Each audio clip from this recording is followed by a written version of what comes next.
and this is part 3 of the video। हमने last video में discuss किया order of magnitude और अब एनसीईआरटी में units and measurement page number 29 पर 11th क्लास के एनसीईआरटी आप खोल सकते हैं। तो पॉइंट नंबर 4 हम डिस्कस करेंगे सिग्निफिकेंट फिगर्स के बारे में और साइंटिफिक नोटेशन को लिंक करते हुए है। The scientific notation is ideal for reporting measurement, but if this is not adopted, अगर scientific notation हम follow नहीं कर रहे हैं, we use the rules adopted in the preceding example। जो भी नंबर एक से बड़ा है without any decimal, तो लिखने के तरीके हमारे जो है कुछ इस तरह से होने चाहिए जैसे कि यहां हम डिस्कस कर रहे हैं। 1 से बड़ी क्वांटिटी जिसमें कोई डेसिमल पॉइंट नहीं है, तो जो ट्रेलिंग जीरोस हैं उनको हम सिग्निफिकेंट ट्रीट नहीं करेंगे। And for a number with A decimal, जिसमें डेसिमल है, तो ट्रेलिंग जीरोस को हम सिग्निफिकेंट ट्रीट करेंगे। तो पॉइंट आ गया तो पीछे वाले जीरो को सिग्निफिकेंट मानेंगे, पॉइंट नहीं आया तो नहीं मानेंगे। कब? जब साइंटिफिक नोटेशन को अडॉप्ट नहीं कर रहे हैं। तो साइंटिफिक नोटेशन को अडॉप्ट कर रहे हैं तो फिर तो कोई प्रॉब्लम है ही नहीं, क्योंकि अगर आपने साइंटिफिक नोटेशन को फॉलो किया है तो 10 की पावर में हम एक्सप्रेस कर देते हैं क्वांटिटीज को, तो वहां कोई समस्या नहीं है। पर इन केस अगर साइंटिफिक नोटेशन को आप फॉलो नहीं कर रहे हैं तो फिर ये रूल है। 5वां पॉइंट है, 5th पॉइंट, द डिजिट 0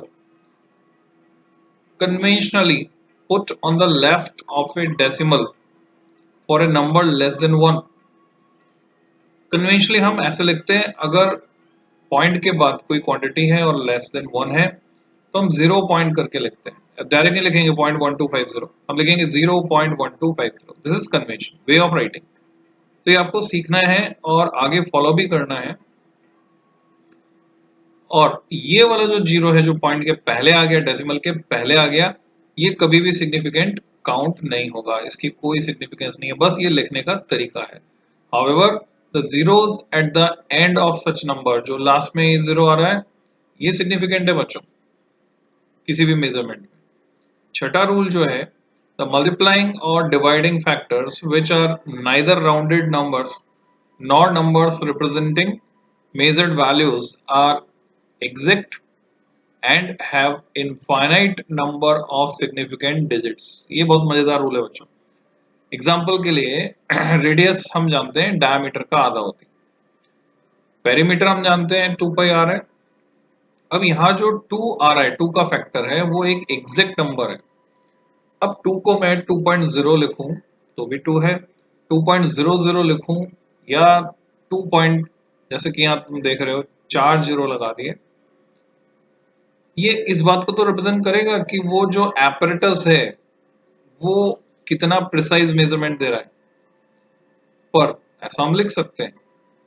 तो कंक्लूजन ये कि ऐसी सिचुएशन में ये जो प्योर नंबर हैं इनके लिए हम इनफाइनाइट सिग्निफिकेंट डिजिट्स लगा सकते हैं, ये आपको समझना है। जब हम टाइम पीरियड निकालते हैं तो टोटल टाइम को हम नंबर ऑफ ऑसिलेशन से डिवाइड करते हैं। तो यहाँ पर n क्या है, एग्जैक्ट नंबर है, तो n में इनफाइनाइट सिग्निफिकेंट डिजिट्स हो सकती हैं। मान लीजिए किसी ने आपको 2 टॉफी दी, तो हम यूं कह सकते हैं 2.0 टॉफी दी, 2.00 टॉफी दी। तो ये जो प्योर नंबर है इसमें कितनी भी सिग्निफिकेंट डिजिट्स हो सकती हैं, ये आपको समझना है। नेक्स्ट आर्टिकल है article 2.7.1, rules for arithmetic operations with significant figures. मान लीजिए किसी कैलकुलेशन में हम 2 क्वांटिटी को जोड़ रहे हैं या घटा रहे हैं, मल्टीप्लाई कर रहे हैं या डिवाइड कर रहे हैं, तो फिर सिग्निफिकेंट डिजिट्स का क्या होगा। ये स्पेशली हमें प्रैक्टिकल के केस में ध्यान रखना पड़ता है, एक्सपेरिमेंट्स में जब हम रिजल्ट एक्सप्रेस करते हैं। और थ्योरी में, एग्जाम में स्पेशली अगर मेंशन होकर आ रहा है आपके क्वेश्चन में, तो आपको ध्यान रखना है। मेंशन नहीं है क्वेश्चन में तो रिलैक्सेशन है आपके पास। The result of a calculation involving approximate measured values of quantities, that is, values with limited number of significant figures, must reflect the uncertainties in the original measured values. तो हमारा objective क्या है कि वो जो uncertainties है original measured values में वो रिफ्लेक्ट हो जाए, ये हमारा बेसिक ऑब्जेक्टिव है। ये उससे ज्यादा नहीं होनी चाहिए, cannot be more accurate than the original measured values themselves on which the result is based. In general, the final result should not have more significant figures than the original data from which it was obtained. आपने कहावत सुनी ना, कटोरे में कटोरा, वो जो पहली होती है, कटोरे में कटोरा बेटा बाप से भी गोरा। बट यहाँ वैसा नहीं है।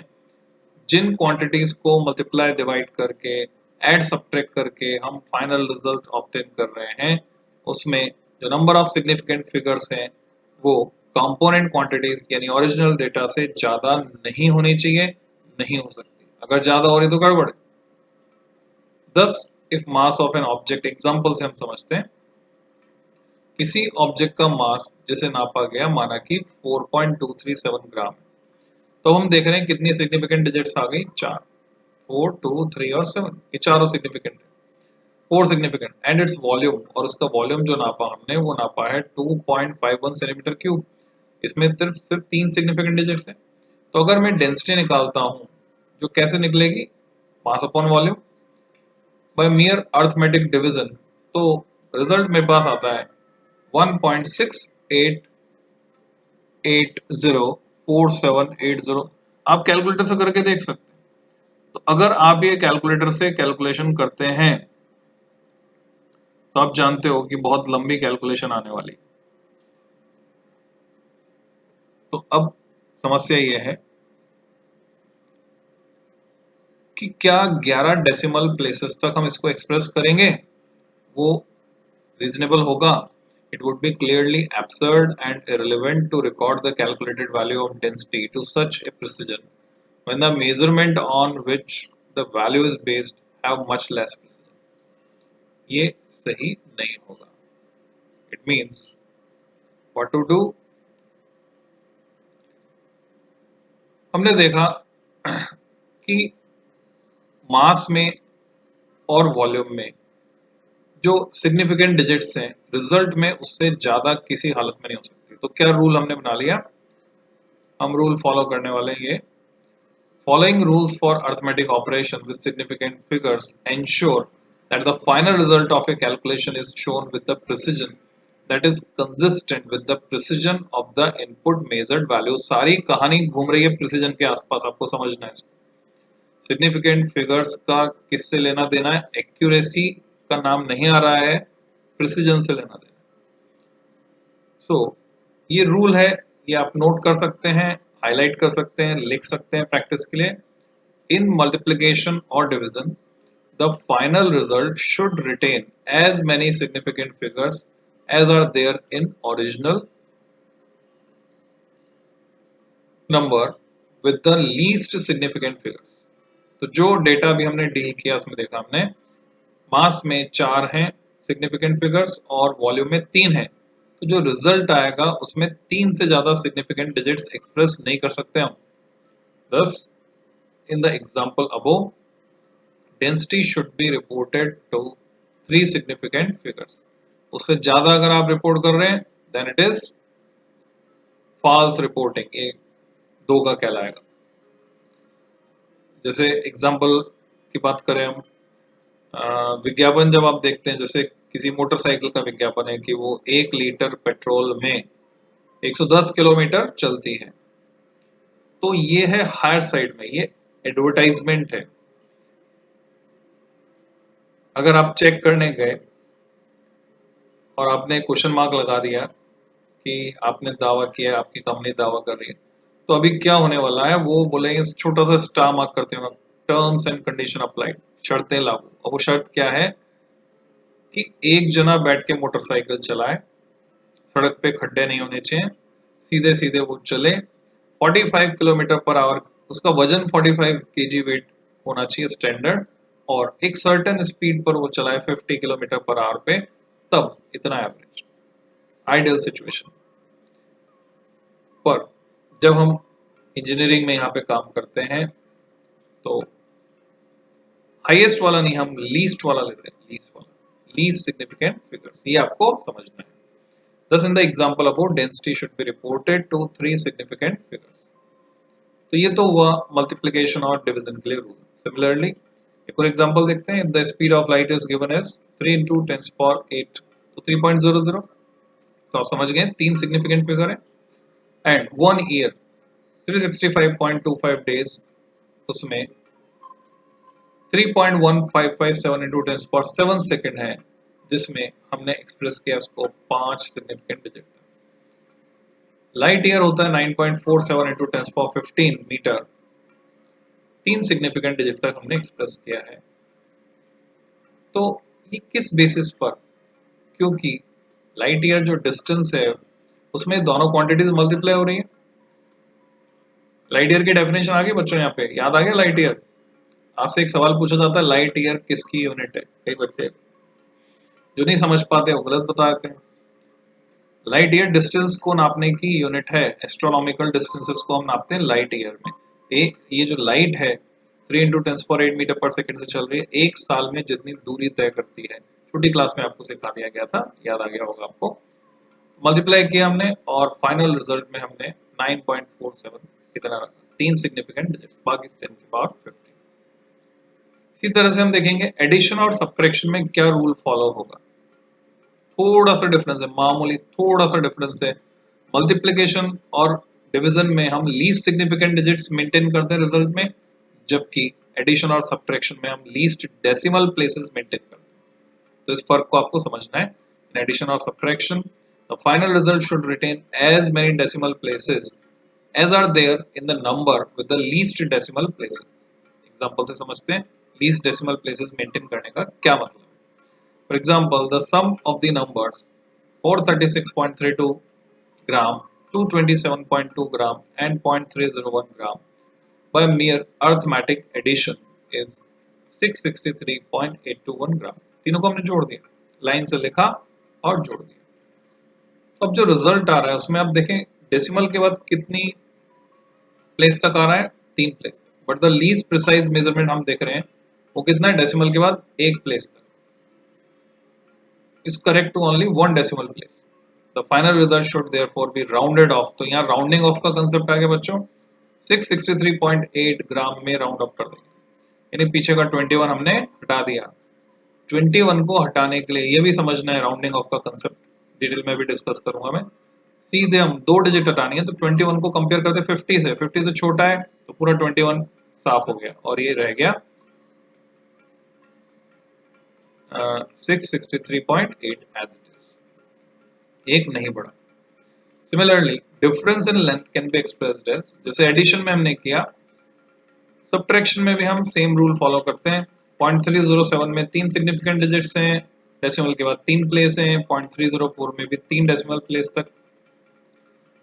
तो रिजल्ट में भी जो है अगर हम देखें क्या आ रहा है, 0.003 मीटर ऐसे एक्सप्रेस किया, जिसको हम ऐसे लिख सकते हैं 3 × 10⁻³ metre. So which one is more correct? Note that we should not use the rule 1 applicable for multiplication and division and write 664 gram as the result in the example of addition and 3.00 × 10⁻³ meter in the example of subtraction. They do not convey the precision of measurement properly. For addition and subtraction, the rule is in terms of decimal places. तो ये आपको समझना है कि 3 significant digits का rule यहाँ पर हम नहीं लगा रहे हैं, हम लगा रहे हैं नंबर ऑफ डेसिमल प्लेसेस का रूल। तो नंबर ऑफ डेसिमल प्लेसेस वो हमें ध्यान है। राउंडिंग ऑफ की बात करते हैं, rounding off the uncertain digits. बच्चों इस पे पीछे एनसीईआरटी में एक्सरसाइज में और क्वेश्चन दिए हुए हैं, उनको आप देखोगे और क्लैरिटी आ जाएगी। मल्टीप्लिकेशन, डिवीजन, एडिशन, सब्ट्रैक्शन में क्लैरिटी आ जाएगी। The result of computation with approximate numbers which contain more than one uncertain digit should be rounded off. एक से ज्यादा uncertain है तो round off करना है हमको. The rules for rounding off numbers to the appropriate significant figures are obvious in most cases. Number 2.746 rounded off to three significant figures is 2.75. क्योंकि 6 जो है 5 से बड़ा है तो यहाँ 4 की जगह हम क्या कर देंगे, एक बढ़ा देंगे. एक बढ़ा दिया तो अब क्या हो गया, 5 हो गया. While the number 2.743 would be 2.74. क्योंकि 3 लेस देन 5 है तो उसको हमने ड्रॉप कर दिया. तो क्वांटिटी अगर 5 या 5 से बड़ी होती है तो उसको ड्रॉप करते तो एक बढ़ा देते हैं. 5 से छोटी होती है तो कोई चेंज नहीं करते. पर अगर 5 है तो हमें देखना पड़ता है पर्टिकुलर 5 होने के केस में कि वो इवन है या ऑड है. तो हमारा बायस रहता है हमेशा ऑड को इवन बनाने. तो अगर वो ऑड है तो हम उसे इवन बनाएंगे. The rule by convention is that the preceding digit is raised bye 1 if the insignificant digit to be dropped, the underlying digit in this case, is more than 5 and is left unchanged if the latter is less than 5. But what if the number is 2.745? तो अब यहाँ पर जो है ये exactly 5 है. In the which insignificant digit is 5. Here the convention is that if the preceding digit is even, the insignificant digit is simply dropped, and if it is odd, the preceding digit is raised by 1. ये हम जानते हैं, ये हमने सीखा है छोटी class में, आप लोग जानते हैं. The number 2.745 rounded off to three significant figures becomes 2.74. 5 को हमने ड्रॉप किया क्योंकि ये इवन नंबर था 4 तो एज इट इज छोड़ दिया. जबकि 2.735 में अगर मैं 5 को ड्रॉप करता हूं तो यहाँ पर 3 की जगह क्या आ गया, 4 आ गया. एक से बढ़ा दिया क्योंकि वो odd. If any involved or complex multi-step calculation, you should retain in intermediate steps one digit more than the significant digits and round off to proper significant figures at the end of the calculation. Similarly, आपको ध्यान रखना है number known to be within many significant figures such as, जैसे कि आप देख रहे हैं, for the speed of light in vacuum is rounded off to an approximate value of 3 into 10 power 8 meter per second, जिसको हम computation में use करते हैं. Finally, remember that exact numbers that appear in formula like, ये जैसे कि simple pendulum के इस फॉर्मूले में 2 पाई है तो इसमें infinite number of significant digits consider करके हम चलते हैं. तो बच्चों ये आर्टिकल हमने सीखा. सॉल्व एग्जांपल अपने आप आपको देखने, कोई बात नहीं समझ में आएगी तो आप पूछेंगे, आपकी डिमांड होगी तो. मीट करके ऐप चालू हो गया है, जूम जैसी परेशानी उसके साथ नहीं है, चीनी नहीं है वो, और उसमें 100 लोग एक साथ क्लास में जुड़ सकते हैं और ये फ्री ऑफ कॉस्ट है. तो हम जूम पर ऑनलाइन क्लास प्लान कर सकते हैं, सॉरी जूम पर नहीं, जूम से बेटर ऐप मीट पर ऑनलाइन क्लास प्लान कर सकते हैं जिसमें हम ये सब डिस्कस कर सकते हैं. तो इस वीडियो में इतना ही. आप लोग इंटरेस्ट शो करेंगे तो मैं मीट पर ऑनलाइन क्लास प्लान कर सकता हूँ. मिलते हैं नेक्स्ट लेक्चर में आगे की डिटेल के साथ. एनसीईआरटी से ट्यून रहें.